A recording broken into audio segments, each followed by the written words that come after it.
Alright, so to go ahead and remove this vacuum harness here, first thing we're going to do is remove this full side panel so we can get a look at our relay board. If you come down here and look at the relay board, it's going to be kind of hard to see, but between these spade connectors here, you'll see the labels for the vacuum, the heat, the condenser. Each one is labeled. This center one here is going to be your vacuum. So we're going to go ahead and just start by pulling off these spade connectors, just like so. Just kind of wiggle them back and forth until they come off. Then we're going to take an 11mm wrench, put it on the nut here, holding down our ground wire, and just loosen that up. Take it out.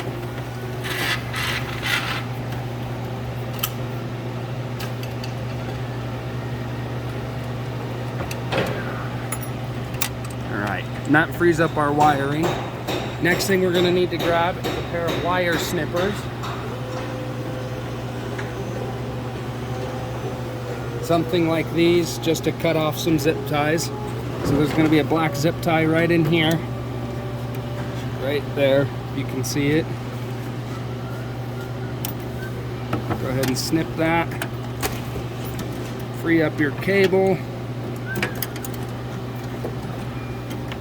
Now we're going to move to the other side of the machine.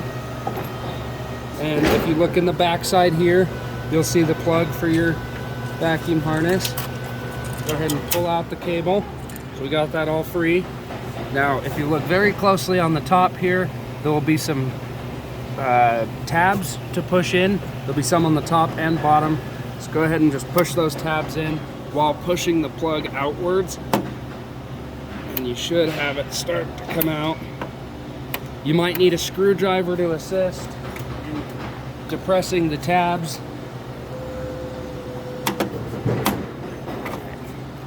Plugs removed, we're just going to feed the wiring through,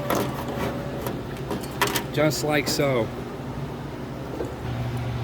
Alright, so we're going to go ahead and reinstall our vacuum harness here. So we're going to start with the black wire.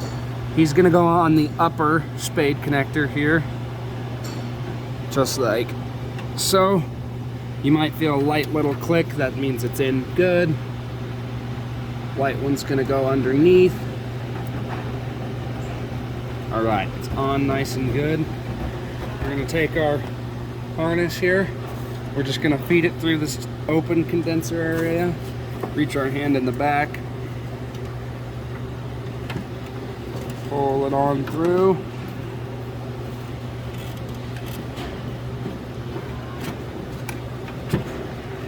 Now we're going to head over to the other side. Got our harness here, so we're just going to feed it through the hole in the back of the machine.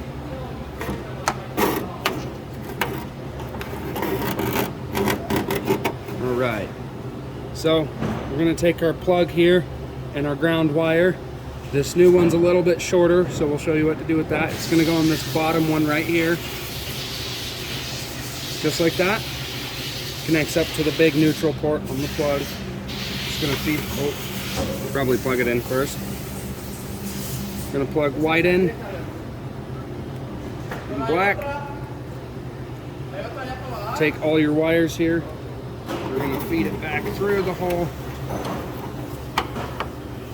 Careful not to pinch any wires. Make sure you have your plug upright and pops right into place. Now for this little grounding wire, it is a little bit shorter than the old one that came in the machine. It is okay to put it on this ground peg, on this foot peg if necessary, and put a nut down and tighten it down. If possible though, this hole back here would be better to use if you can get a bolt and shove a bolt down through it. But either way works. Be careful if you put it on the foot, be careful adjusting the foot. It might mess with the grounding on it. But